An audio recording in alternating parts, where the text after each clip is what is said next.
Hello বন্ধুরা, আশা করি আপনারা সবাই ভালো আছেন। তো সেই স্মার্টফোনের যুগ শুরু হওয়ার পর থেকে স্মার্টফোনে বিভিন্ন পার্টসের ইমপ্রুভমেন্ট হয়েছে, নতুন নতুন টেকনোলজি অ্যাড হয়েছে, নতুন নতুন ফিচার যোগ হয়েছে।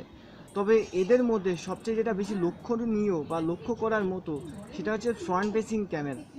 তো ফ্রন্ট ফেসিং ক্যামেরা প্রথম দিকে আসলো নচ ডিসপ্লে, তারপর আসলো ওয়াটার ড্রপ নচ ডিসপ্লে, এরপরে আসলো পাঞ্চ হোল ডিসপ্লে যেটা স্যামসাং আনলো, এরপরে পপ আপ সেলফি মেকানিজম যেটা উপর থেকে আপ ডাউন করবে এবং ফুল স্ক্রিন ভিউ দেবে ইউজারদের। কিন্তু তাতেও অনেক ইউজারদের ডিস্টারবেন্স হচ্ছিল, কারণ পপ আপ সেলফি মেকানিজমে ওই পপ আপ যে সেলফি ক্যামেরাটা ওটা প্রায় সময় হ্যাং হয়ে যেত কিংবা পড়ে গেলে ভাঙার চান্স ছিল। তো এরপরে আসলো ইন ডিসপ্লে ক্যামেরা।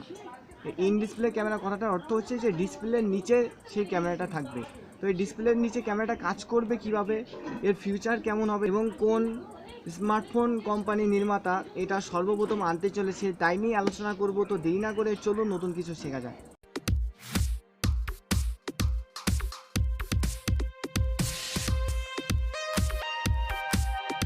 সবার প্রথমে আপনাকে ইন ডিসপ্লে ক্যামেরার সম্পর্কে বলার আগে ইন ডিসপ্লে ফিঙ্গারপ্রিন্ট সেন্সর সম্পর্কে কিছু তথ্য দিই। দেখুন, একদম প্রাথমিক দিকে স্মার্টফোনের যুগ যবে শুরু হলো সেখান থেকে আসলে তখন আর ফিঙ্গারপ্রিন্ট সেন্সর ছিল না। তো এরপরে সিকিউরিটি আরও বাড়ানোর জন্য ফিঙ্গারপ্রিন্ট সেন্সরটা এলো। তো ফিঙ্গারপ্রিন্ট সেন্সরটাকে কোথায় লাগানো হতো? প্রথম দিকে ফোনের একদম নিচের দিকে একটা পার্টস জুড়ে ফিঙ্গারপ্রিন্ট সেন্সরকে লাগানো হলো। কিন্তু এতে দেখা গেল স্ক্রিনের সাইজটা বা ডিসপ্লের সাইজটা অনেকটা কমে গেল ফোনের সাইজের তুলনায়। তো এর জন্য ফিঙ্গারপ্রিন্ট সেন্সরকে আমরা পিছনে নিয়ে গেলাম, কিন্তু আবার পিছনে মাঝে মাঝে টাচ হয়ে অটোমেটিক্যালি ফোনটা অন হয়ে যাচ্ছিল। তো এই অসুবিধাটা দূর করার জন্য সর্বশেষে এলো ইন ডিসপ্লে ফিঙ্গারপ্রিন্ট সেন্সর।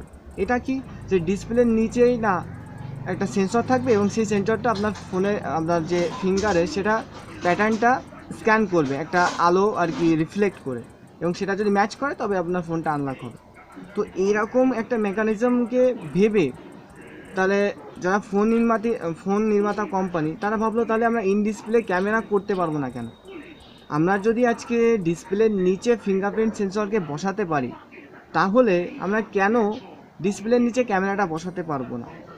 তো সেই কনসেপ্ট নিয়ে স্মার্টফোন কোম্পানি যেমন স্যামসাং, অ্যাপেল, তারপর শাওমি, এরা অনেক কনসেপ্ট নিয়ে আসলো, অনেক পেটেন্ট তারা জমা করলো, কিন্তু রিয়ালিটিতে আনলো না।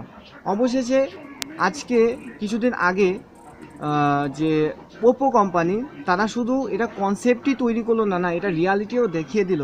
এই ভিডিওটা দেখুন।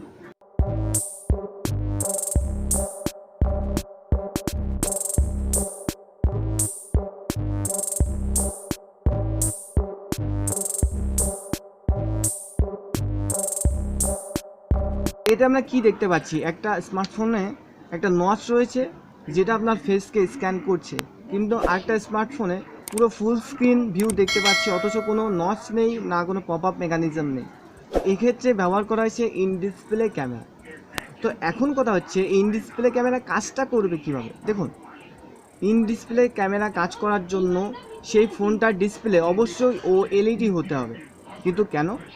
কারণ একমাত্র ওএলইডিতে বা ওএলইডি ডিসপ্লেই একটা ক্ষুদ্রাতি ক্ষুদ্র বা ন্যানো টেকনোলজির মাধ্যমে ক্ষুদ্র ক্ষুদ্র পিক্সেল এবং ডায়োড দিয়ে তৈরি, যেটা আলোকে নিজের প্রয়োজন অনুযায়ী কমাতে কিংবা বাড়াতে পারে, কিংবা নিজের প্রয়োজন অনুযায়ী অন কিংবা অফ হতে পারে। তো এক্ষেত্রে এই ওএলইডি ডিসপ্লেযুক্ত যে সমস্ত স্মার্টফোন রয়েছে সেগুলো অন্যান্য ডিসপ্লের তুলনায়, যেমন এলসিডি, আইপিএস কিংবা অন্য যে অ্যামোলেড ডিসপ্লের তুলনায় অনেক বেশি ব্যাটারি সাশ্রয়ী। এই কারণেই যে সে ইউজারদের মানে আলোর পরিমাণটা কতটা লাগবে সেটা সে বুঝতে পারে। তো এখন কথা হচ্ছে ওএলইডির কথা কেন বলা হচ্ছে। দেখুন, ওএলইডির ফুল ফর্ম হচ্ছে অর্গানিক লাইট এমিটিং ডায়োড। তো এক্ষেত্রে কী বলা হচ্ছে, যে ডায়োডগুলো আলোকে নির্গত করে, এখন সে আলোর নির্গতর পরিমাণ সে নিজে থেকে কন্ট্রোল করতে পারে। তো এতে কি হচ্ছে, দেখুন, আমি যখন ডিসপ্লের নিচে ক্যামেরাটা রাখবো, তো সেই ক্যামেরাটা যদি আমি রাখি, তো এবার যদি তার উপরে ডিসপ্লেটা দিই, তা সে কি আমার ফেসটাকে দেখতে পারবে, কিংবা আমি কি তার মাধ্যমে সেলফি তুলতে পারবো, সেটা যদি ট্রান্সপারেন্ট না হয়। তো সেখানে কি করা হচ্ছে, যে সেই যে পার্টসটা, সেই মনে করুন একটা নচ ডিসপ্লে রয়েছে, সেই নচের মতো পার্টসটা ওটা আর কি ডিসপ্লের নিচে রয়েছে।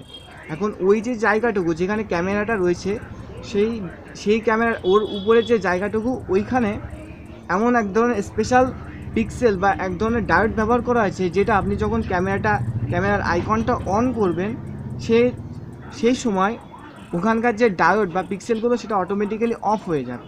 তো অফ হলে হবে কি, যে সেই পার্টটা ক্যামেরার সামনে সেই অংশটা ট্রান্সপারেন্ট হয়ে যাবে।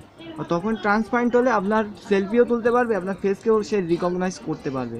তো এইভাবে আর কি ইন ডিসপ্লে ক্যামেরাটা কাজ করে। বিষয়টা আরেকবার বুঝিয়ে দিই।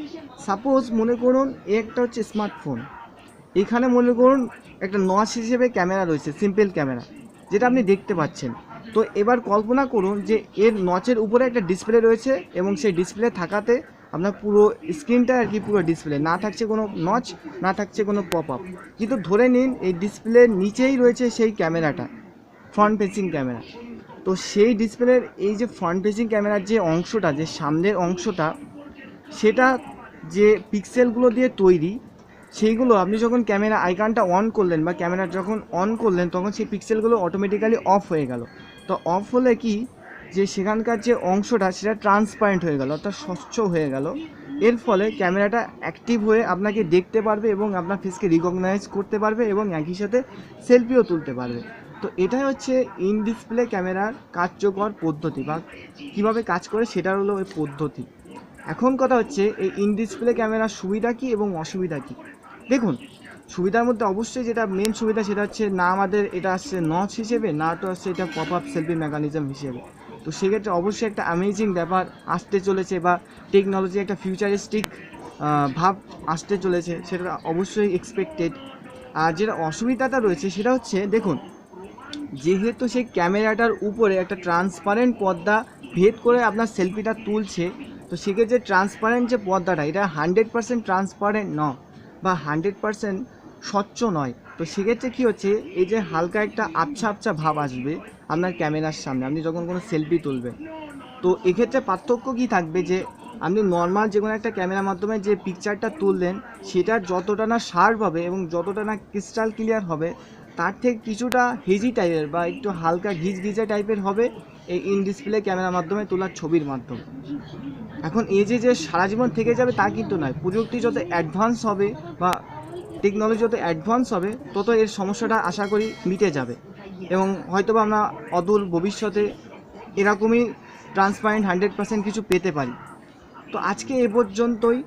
এবং সর্বপ্রথম যে কোম্পানিটা এই মেকানিজম নিয়ে আসতে চলেছে সেটা অবশ্যই মেবি ওপোই। কারণ আপনাকে তো আগের তো ভিডিওটাতে দেখালাম, একটা ছোট্ট একটা ক্লিপস তো দেখালাম, যে আসলে ওপো প্রায় তৈরিই করে ফেলেছে, খুব তাড়াতাড়ি এটা লঞ্চ হতে পারে।